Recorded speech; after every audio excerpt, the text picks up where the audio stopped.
है आपका इस सीरीज के 6th वीडियो में। पिछले वीडियो में हमने जनरल थियरी ऑफ रिलेटिविटी के बारे में जाना था, जो बहुत सारे माइंड ब्लोइंग प्रेडिक्शंस करती है। इन सभी प्रेडिक्शंस में सबसे ज्यादा रोमांचक और हैरतंगेज कर देने वाली भविष्यवाणी है एक ब्रह्मांड नष्ट कर सकने के काबिलियत रखने वाले सितारे की, जिसे हम साइंस की भाषा में ब्लैक होल कहते हैं। ब्लैक होल उन चीजों में से एक है जिसके बारे में हम बहुत कुछ जानते हैं, बट फिर भी सारे वैज्ञानिक इसे पूरी तरह से नहीं समझते। फ्रेंड्स, ब्लैक होल का फॉर्मेशन तब होता है जब कोई सितारा अपनी पूरी ऊर्जा के स्रोत का उपयोग कर लेता है। एक सितारे को ऊर्जा न्यूक्लियर फ्यूजन की प्रक्रिया से मिलती है, जिसमें दो या अधिक हाइड्रोजन एटम एक दूसरे के साथ मिलकर हीलियम एटम का निर्माण करते हैं। इस प्रोसेस में बहुत सारी ऊर्जा रिलीज होती है, जो किसी सितारे को अपनी शेप बनाए रखने में मदद करती है। सितारों से निकलने वाली रोशनी और रेडिएशंस भी बाहरी तरफ से एक तरह का प्रेशर लगाती है, जिसे हम रेडिएशन प्रेशर कहते हैं। जब तक ये रेडिएशन प्रेशर ग्रेविटी को काउंटरएक्ट कर पा रहा होता है, तब तक एक सितारा अपनी स्थिति में स्टेबल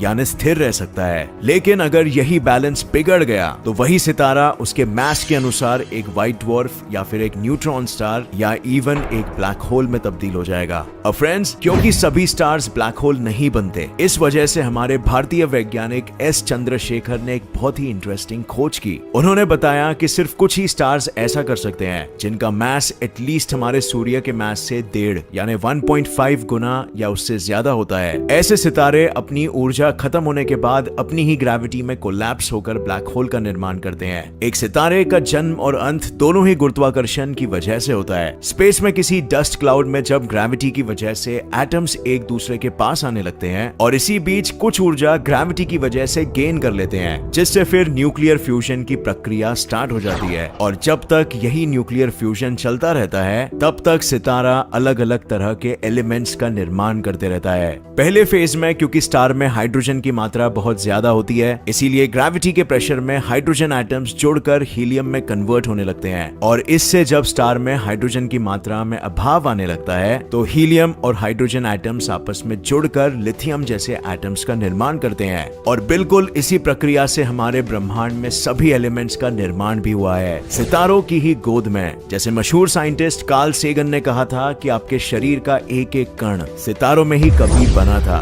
और जिसका मतलब ये भी है कि आपकी असल उम्र और ब्रह्मांड की उम्र दोनों सेम है। जब एक स्टार का ईंधन खत्म होने लगता है, तो वही धीरे धीरे कोलैप्स करना शुरू कर देता है। इस प्रक्रिया में सितारे में मौजूद सभी कण एक दूसरे के करीब आने लगते हैं, और जिसकी वजह से स्टार में मौजूद हर एक इलेक्ट्रॉन एक दूसरे को रिपेल करने लगता है, और न्यूक्लियस में मौजूद हर एक प्रोटॉन भी एक दूसरे को रिपेल करते हैं। जब तक स्टार बहुत ज्यादा मैसिव नहीं होता है, तब तक वही इलेक्ट्रोस्टैटिक रिपल्शन से जनरेट होने वाला प्रेशर दोबारा सितारे को स्टेबलाइज कर देता है। और कुछ मैसिव सितारों में यही कोलैप्स होने की प्रक्रिया और आगे तक जाती है, जिसमें इलेक्ट्रॉन और प्रोटॉन्स एक दूसरे के साथ मर्ज होकर न्यूट्रॉन में बदल जाते हैं। क्योंकि न्यूट्रॉन एक न्यूट्रल पार्टिकल है, इस वजह से किसी तरह का कोई भी इलेक्ट्रोस्टैटिक रिपल्शन काम नहीं करता। और इस वजह से आपको अब ये ख्याल आ सकता है कि इस बार तो ब्लैक होल का निर्माण होकर ही रहेगा। लेकिन काश बात इतनी सीधी होती। यहाँ अब कुछ क्वांटम इफेक्ट्स की वजह से एक न्यूट्रॉन भी दूसरे न्यूट्रॉन को रिपेल करने लगता है, और इसका कारण कुछ और नहीं बल्कि ये है कि वो एक फर्मियन है। पार्टिकल फिजिक्स में हमारे ब्रह्मांड के सभी कणों को दो हिस्सों में बांटा गया है, जिसमें से एक है फर्मियन, जिनसे मिलकर हमारी दुनिया बनी है, और दूसरे हैं बोसॉन्स। बोसॉन्स ऐसे कण होते हैं जो किसी तरह के फोर्स को कैरी करते हैं, जैसे इलेक्ट्रोमैग्नेटिक फोर्स को कैरी करने वाले बोसॉन फोटॉन्स है, और उसी तरह ग्रेविटी को कैरी करने वाले बोसॉन्स ग्रेविटॉन है। ग्रेविटॉन से मिलकर ग्रेविटेशनल वेव बनती है, बिल्कुल उसी तरह जैसे फोटॉन्स की वजह से इलेक्ट्रोमैग्नेटिक वेव बनती है। फर्मियंस के बीच एक्सचेंज फोर्स नाम की एक अलग फोर्स काम करती है, जिसका प्रेडिक्शन पॉली ने किया था अपने एक्सक्लूजन प्रिंसिपल में। पॉलीज एक्सक्लूजन प्रिंसिपल के मुताबिक कोई भी दो पार्टिकल स्पेस में एक ही जगह पर नहीं रह सकता, और इसीलिए यही एक्सचेंज फोर्स दो फर्मियंस के बीच में काम करता है। जब एक सितारा व्हाइट ड्वार्फ बनने के बाद भी कोलैप्स कर रहा होता है, तब यही एक्सचेंज फोर्स की वजह से जनरेट होने वाला डीजेनरेट प्रेशर अपना कमाल दिखाता है। अगर ये रीजनरेट प्रेशर ग्रेविटी को पूरी तरह से बैलेंस करने में सफल रहा तो यूनिवर्स के सबसे डेंस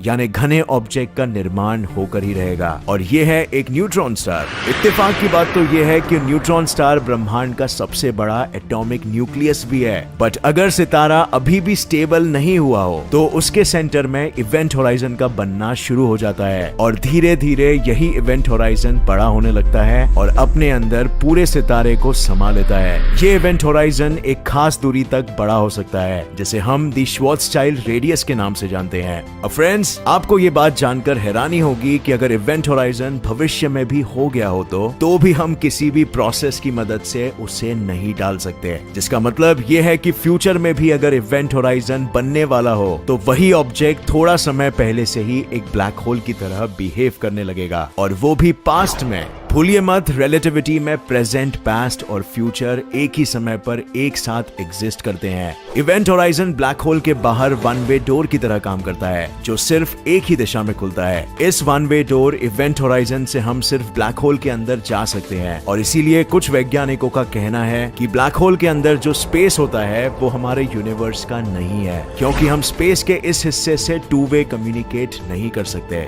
थियोरेटिकली अगर किसी वस्तु को उसके श्वार्ज़चाइल्ड रेडियस तक कंप्रेस कर दिया जाए तो वो एक ब्लैक होल का रूप ले लेता है। सो फ्रेंड्स, फिर हम इस प्रक्रिया से खुद का ही ब्लैक होल क्यों नहीं बना पाते हैं किसी लैब में, जिसे स्टडी करके हम ब्लैक होल के बारे में और भी बहुत कुछ जान पाएंगे। तो ये इतना आसान नहीं है। हमारी दुनिया में हम सिर्फ दो फोर्सेस से वाकिफ है, जिनमें इलेक्ट्रोमैग्नेटिक फोर्स और ग्रेविटी आती है। किसी चीज को कंप्रेस करने के लिए हमें उसके अंदर मौजूद एटम्स के बीच काम करने वाले इलेक्ट्रोमैग्नेटिक फोर्स को हराना होगा, जिसके लिए हमें बहुत ऊर्जा की जरूरत पड़ेगी। इस तरह की टेक्नोलॉजी जो इस ऊर्जा का उपयोग करे ब्लैक होल बना सके, वो आज हमारे पास नहीं है, लेकिन प्रकृति की दूसरी फंडामेंटल फोर्स ग्रेविटी इस काम को अंजाम दे सकती है। जब किसी ऑब्जेक्ट का मास बहुत ज्यादा हो जाता है और उसके एटम्स के बीच का इलेक्ट्रोमैग्नेटिक फोर्स ग्रेविटी से हारने लगता है, तो ऐसे सिचुएशन में वो अपने ही ग्रेविटी के प्रभाव में आकर कोलैप्स करने लगेगा। और ये सुनकर फ्रेंड्स, आपको लग रहा होगा कि शायद हम लैब में भी कभी ब्लैक होल नहीं बना पाएंगे, राइट?